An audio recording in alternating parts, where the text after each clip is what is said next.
UP उपचुनाव को लेकर बीजेपी ने कमर कसी है। मुख्यमंत्री आवास पर मुख्यमंत्री योगी की महत्वपूर्ण एक बैठक चल रही है, जिसमें उप मुख्यमंत्री केशव प्रसाद मौर्य शामिल हैं, स्वतंत्र देव सिंह मौजूद हैं। उपचुनाव को लेकर हो रही बैठक में प्रभारी मंत्री भी शामिल हैं। उपचुनाव वाले जिलों के प्रभारी मंत्रियों से सीएम चर्चा कर रहा है। सीट के स्थानीय समीकरण को लेकर बैठक में चर्चा। प्रभारी मंत्रियों को उपचुनाव को लेकर दी गई जिम्मेदारी। कार्यकर्ताओं के साथ तालमेल दुरुस्त होना चाहिए, यह मुख्यमंत्री का कहना है।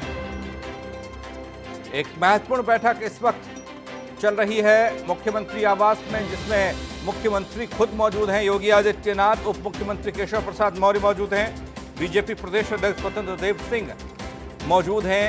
इस बैठक में यूपी उपचुनाव को लेकर बीजेपी ने कसी है कमर, और इसी को लेकर एक महत्वपूर्ण बैठक मुख्यमंत्री आवास में चल रही है।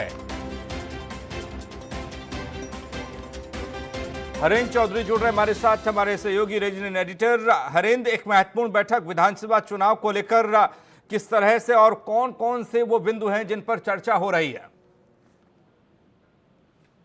जैसा हम सभी जानते हैं कि बहुत जल्द यूपी में जो विधानसभा उपचुनाव के लिए जो 8 विधानसभा उपचुनाव होने, उनकी तारीखों का ऐलान हो सकता है। और इसको लेकर जो तमाम जो विपक्षी पार्टियां, चाहे वो बहुजन समाजवादी पार्टी हो, सपा हो या कांग्रेस हो, उनकी तरफ से अपनी तैयारियां जो है शुरू कर दी गई। तो ऐसे में बेहद जरूरी हो जाता है कि बीजेपी भी अपनी समय रहते तैयारियां जो मुकम्मल कर ले। और इसको लेके मुख्यमंत्री आवास पे सीएम योगी आदित्यनाथ की अध्यक्षता में एक हाई लेवल जो है मीटिंग यहाँ पे अभी आयोजित की गई है। और एक मंथन इस बात को लेके किया गया है कि जो उत्तर प्रदेश में जो जल्द जो होने वाले उपचुनाव है, जो 8 विधानसभा के उपचुनाव, जिनमें 6 विधानसभा सीटों पर बीजेपी का कब्जा था और 2 विधानसभा सीटें समाजवादी पार्टी के कब्जे में थी। पंकज, बीजेपी के सामने मौजूदा जो राजनीतिक परिदृश्य है, उसमें न सिर्फ वो 6 सीटों पर अपना कब्जा बरकरार रखना अपने आप में चुनौती है, बल्कि जो 2 सीटें हैं जहां समाजवादी पार्टी, चाहे वो रामपुर की स्वार विधानसभा सीट हो या जौनपुर की मलहनी विधानसभा जो क्षेत्र हो, जहाँ पे पारसनाथ यादव की वो परंपरागत सीट मानी जाती। तो ऐसे में बीजेपी की कोशिश है कि ये जो 2 सीटें समाजवादी पार्टी के कब्जे में थी, वहां भी अपनी जो है बढ़त बनाई जाए, वहां भी जीत हासिल की जाए। तो इसको लेके मुख्यमंत्री योगी आदित्यनाथ की अध्यक्षता में बीजेपी प्रदेश अध्यक्ष स्वतंत्र देव सिंह की मौजूदगी में डिप्टी सीएम केशव प्रसाद मौर्य, जो प्रभारी मंत्री हैं सुरेश राणा है, सुरेश साई है, सभी जो 8 दिन है उनके साथ मंथन हुआ है। और इसमें जो न सिर्फ स्थानीय समीकरण को लेकर चर्चा हुई है, बल्कि कार्यकर्ताओं के साथ जो प्रभारी मंत्रियों का जो तालमेल है, और जैसे ही चुनावी प्रक्रिया, उपचुनाव की प्रक्रिया शुरू होती, तो तमाम जो प्रशासनिक जो अड़चन है उनको नियमानुसार दूर कराने की जिम्मेदारी भी प्रभारी मंत्रियों को दी गई है। और इस बात को लेकर भी चूंकि स्थानीय समीकरण पर डिस्कस हुआ है, तो कौन बेहतर उम्मीदवार हो सकते हैं स्थानीय समीकरण को देखते हुए, इस बात को लेकर भी चर्चा की है। तो बेहद अहम बैठक कही जाएगी। हरेंद्र, इसलिए भी ये महत्वपूर्ण है कि जिस तरीके से विपक्षी पार्टियां किलाबंदी कर रही हैं और उसमें वो तेजी के साथ आगे बढ़ती हुई दिख रही हैं। खासकर बीएसपी को देखें तो बीएसपी अक्सर उपचुनाव लड़ती नहीं है, लेकिन यहां बीएसपी भी चुनावी मैदान में उतरने की तैयारी कर रही है। इसलिए बीजेपी के लिए और ज्यादा महत्वपूर्ण हो जाता है, लड़ाई और ज्यादा कड़ी हो जाएगी।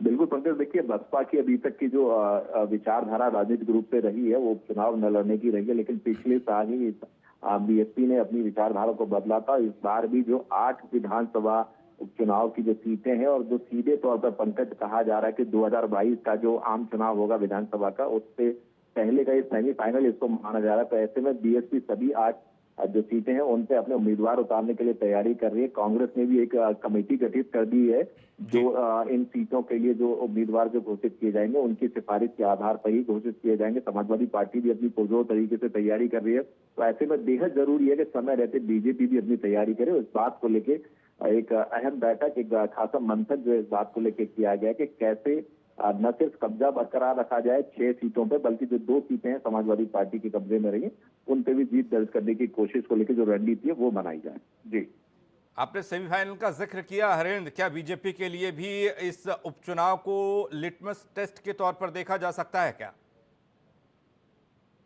बिल्कुल पंकज, सीधे तौर पे इसको लिटमस टेस्ट ही कहा जाएगा कि जिस तरह से 2022 में विधानसभा का उपचुनाव होना है, और जो मौजूदा राजनीतिक परिदृश्य है, और इसमें अलग अलग मोर्चों पे, अलग अलग मंच पे खासा विरोध भी सत्ताधारी दल को देखने को मिला है। तो ऐसे में विपक्षी जो दल जो है अलग अलग मुद्दों को लेकर हमलावर हुए हैं।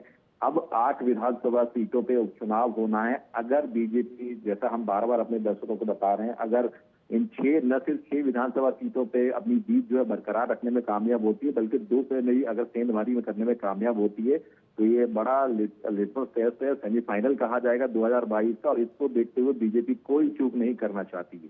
चलिए, बहुत बहुत शुक्रिया हरेंद्र, आप नजर बनाए रखिएगा। आपका इस जानकारी के लिए बहुत बहुत शुक्रिया।